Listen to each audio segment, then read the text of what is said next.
بسم الله الرحمن الرحیم. ایاک نعبد و ایاک نستعین.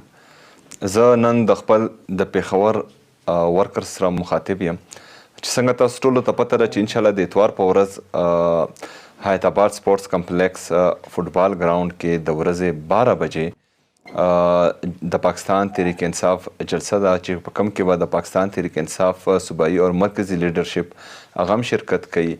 د تحریک تحفظ عین پاکستان مشران چې کوم دي محمود اچکزئی صاحب اور علامه صاحب هغه دواړه به هم راځي په دې کې به شرکت کوي. نو زما د پېښور آی ایس ایف انصاف یوت وینګ پاکستان تحریک انصاف ټولو مشرانو کشرانو ځوانانو ته دغه ریکویسټ دی چې په دې کې برپور حصه هم واخلئ او د نن نه چې کوم دی ښه مضبوط کمپین ورته هم سټارټ کوي.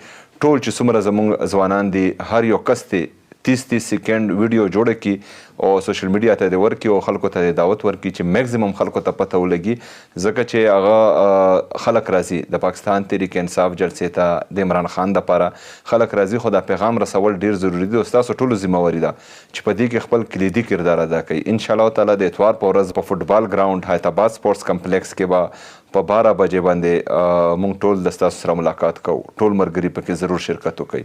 ډیره شکریه، مهرباني و ما علینا الا البلاغ.